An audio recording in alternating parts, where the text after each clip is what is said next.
नमस्कार शेतकरी मित्रांनो आणि महाराष्ट्रातल्या सुजाण नागरिकांनो, आजच्या या विशेष आणि सविस्तर हवामान अपडेट मध्ये आपण सखोलपणे जाणून घेणार आहोत की पुढील 5 दिवस महाराष्ट्रातील कोणकोणत्या जिल्ह्यांमध्ये वादळी वाऱ्यासह मुसळधार पाऊस पडणार आहे, कुठे विजांचा कडकडाट होण्याची शक्यता आहे, तर कोणत्या भागात पूरस्थिती निर्माण होऊ शकते आणि शेतकरी, प्रवासी व सर्वसामान्य नागरिकांनी कोणती काळजी घ्यावी त्यासाठी हा व्हिडिओ शेवटपर्यंत नक्की बघा, कारण शेवटी आपण जिल्हानिहाय सतर्कतेची यादीही पाहणार आहोत. त्यामुळे हा व्हिडिओ शेवटपर्यंत नक्की बघा. आपल्या चॅनलवर नवीन असाल तर आत्ताच आपल्या लावा ताकद मराठी या यूट्यूब चॅनलला सबस्क्राईब करा. चला तर वेळ वाया न घालवता व्हिडिओला सुरुवात करूया. भारतीय हवामान विभागाच्या ताज्या अंदाजानुसार बंगालच्या उपसागरात आणि अरबी समुद्रात झालेल्या हवेच्या कमी दाबाच्या पट्ट्यामुळे राज्यभरात आर्द्रतायुक्त वारे वाहत आहेत. यामुळे पुढील 5 दिवस राज्यातील बहुतांश भागात ढगाळ वातावरण राहून मेघगर्जनेसह पाऊस पडण्याची शक्यता कायम आहे. कोकण किनारपट्टी, पश्चिम घाटमाता, पश्चिम महाराष्ट्र आणि मराठवाडा, विदर्भातील काही जिल्ह्यात ताशी 40 ते 60 किलोमीटर वेगाने वारे वाहू शकतात. त्यामुळे हलक्या बांधकामाचे आणि पत्र्यांच्या शेडचे नुकसान होण्याची दाट शक्यता नाकारता येत नाही. समुद्रात मासेमारीसाठी गेलेल्या बोटींना किनाऱ्यावर परतण्याचा इशारा हवामान खात्याने यापूर्वीच दिला आहे. समुद्र खवळलेला राहणार असल्यामुळे मच्छीमार बांधवांनी पुढील काही दिवस समुद्रात न जाण्याचा सल्ला देखील देण्यात आला आहे. त्याचबरोबर आता सविस्तर जाणून घेऊया कोकण विभागातील मुंबई उपनगर, ठाणे, पालघर, रायगड, रत्नागिरी आणि सिंधुदुर्ग या जिल्ह्यांमध्ये जोरदार ते अतिजोरदार पावसाचा अंदाज विशेष करून देण्यात आला आहे. मुंबई आणि उपनगरात सखल भागात पाणी साचण्याची शक्यता असल्यामुळे नागरिकांनी अत्यावश्यक असेल तरच घराबाहेर पडावे असे आवाहन हवामान खात्याचे अभ्यासक यांनी दिला आहे. त्याचबरोबर रायगड आणि रत्नागिरी जिल्ह्यातील डोंगराळ आणि दरडप्रवण भागामध्ये अतिवृष्टीमुळे भूस्खलनाचा धोका वाढतो. गेल्या काही वर्षात या भागात दरड कोसळण्याच्या घटना घडल्या आहेत. त्यामुळे प्रशासनाने संवेदनशील गावातील नागरिकांना सतर्कतेचा इशारा देण्यात आला आहे. त्याचबरोबर सिंधुदुर्ग जिल्ह्यातील मुसळधार पावसासह सोसाट्याचा वारा वाहण्याची शक्यता आहे. समुद्रकिनारी भागात उंच लाटा उसळण्याची शक्यता असल्याने पर्यटकांनी समुद्रकिनारी जाणे टाळावे आणि स्थानिक प्रशासनाच्या सूचनांचे पालन करावे. लोकल रेल्वे सेवा आणि रस्ते वाहतुकीवरही मुसळधार पावसाचा परिणाम होऊ शकतो. त्यामुळे प्रवास करताना अतिरिक्त वेळ हातात ठेवावा. त्याचबरोबर पश्चिम महाराष्ट्रात पुणे, सातारा, सांगली, कोल्हापूर, सोलापूर आणि अहिल्यानगर या जिल्ह्यात घाट परिसरात मुसळधार पाऊस पडण्याचा अंदाज आहे. महाबळेश्वर, पाचगणी, कोयना, राधानगरी यासारख्या घाटमाथ्यावरील भागात अतिवृष्टीची शक्यता असल्याने डोंगराळ भागात भूस्खलनाचा धोका वाढतो.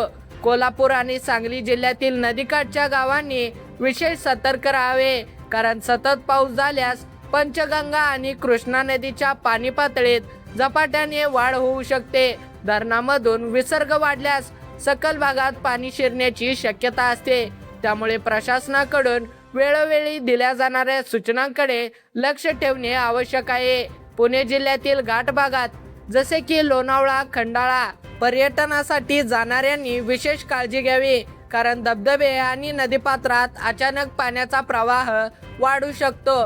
मराठवाड्यात छत्रपती संभाजीनगर, जालना, बीड, परभणी, हिंगोली, नांदेड, लातूर आणि धाराशिव या जिल्ह्यात मेघगर्जनेसह मध्यम ते जोरदार पावसाची शक्यता वर्तवण्यात आली आहे. काही ठिकाणी विजांचा कडकडाट आणि सोसाट्याचा वारा अनुभवायला मिळू शकतो.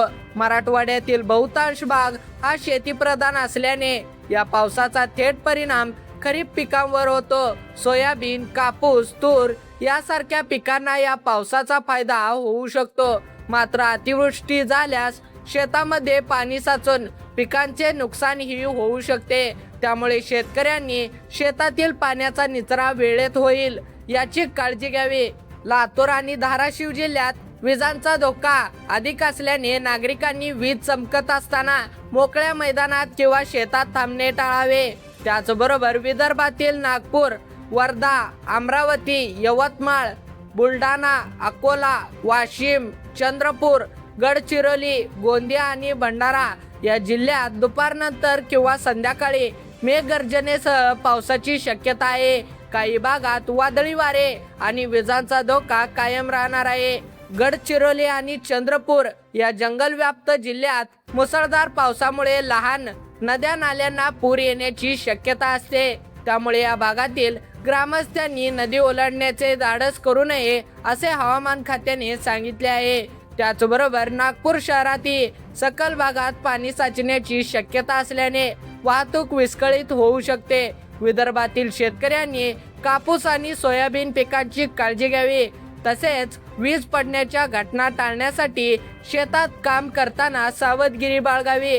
उत्तर महाराष्ट्रात नाशिक, धुळे, नंदुरबार आणि जळगाव जिल्ह्यात घाट परिसरात चांगला पाऊस पडण्याची शक्यता आहे. नाशिक जिल्ह्यातील त्र्यंबकेश्वर, इगतपुरी यासारख्या घाटमाथ्यावरील भागात मुसळधार पाऊस पडू शकतो, ज्यामुळे गोदावरी नदीच्या पाणी पातळीत वाढ होण्याची शक्यता आहे. नंदुरबार आणि धुळे जिल्ह्यातील आदिवासी आणि डोंगराळ भागातील नागरिकांनी पावसाळी हवामानात प्रवास करताना विशेष खबरदारी घ्यावी.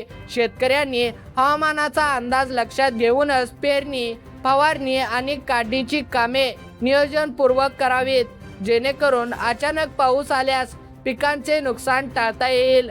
आता आपण पाहूया की पुढील 5 दिवसात कोणत्या जिल्ह्यांनी सर्वाधिक सतर्क राहण्याची गरज आहे.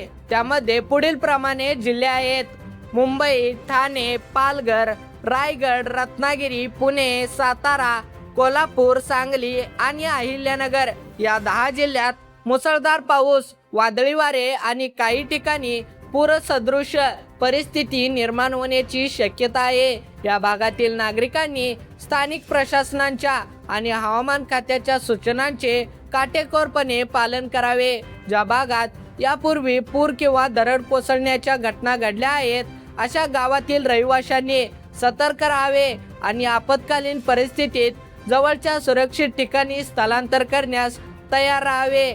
शेतकरी बांधवांनी वीज चमकत असताना शेतात कामे करणे टाळावे आणि सुरक्षित ठिकाणी आश्रय घ्यावा. नदी, ओढे, पूल ओलांडण्याचा प्रयत्न कधीही करू नये, कारण पाण्याचा प्रवाह अचानक वाढू शकतो. डोंगराळ भागात पर्यटनासाठी जाणाऱ्यांनी विशेष काळजी घ्यावी आणि हवामान खात्याचा इशारा असलेल्या भागात जाणे टाळावे. झाडाखाली किंवा विजेच्या खांबाजवळ उभे राहणे टाळा, कारण वीज पडण्याचा धोका सर्वाधिक अशाच ठिकाणी असतो. घरातील विजेची उपकरणे पावसाळ्यात सुरक्षित ठेवा आणि शक्य असल्यास वीज पुरवठा खंडित करा. लहान मुले आणि वृद्धांची विशेष काळजी घ्या आणि शक्यतो अनावश्यक प्रवास टाळा. तर मित्रांनो, ही होती पुढील 5 दिवसांची महाराष्ट्रातील सविस्तर हवामान माहिती. हवामानात कधीही बदल होऊ शकतो, त्यामुळे भारतीय हवामान विभागाच्या अधिकृत इशाऱ्यांवर सतत लक्ष ठेवत राहा आणि स्थानिक प्रशासनांच्या सूचनांचे पालन करा. हा व्हिडिओ आवडला असेल तर लाईक करा, मित्र परिवारासोबत व्हॉट्सअप ग्रुपवर नक्की शेअर करा आणि अशाच अचूक व सविस्तर हवामान अपडेटसाठी लावा ताकद मराठी या न्यूज चॅनलला आता सबस्क्राईब करा आणि बेल आयकॉन दाबायला विसरू नका. आणि तुमच्या गावात किंवा तुमच्या जिल्ह्यामध्ये पाऊस पडत आहे का नाही ते आम्हाला कमेंट करून नक्की सांगा व तुमच्या जिल्ह्याचं नाव देखील आम्हाला कमेंटमध्ये नक्की सांगा. धन्यवाद मित्रांनो, भेटूया पुन्हा एकदा अशाच माहितीपूर्ण व्हिडिओमध्ये. तोपर्यंत जय हिंद, जय महाराष्ट्र.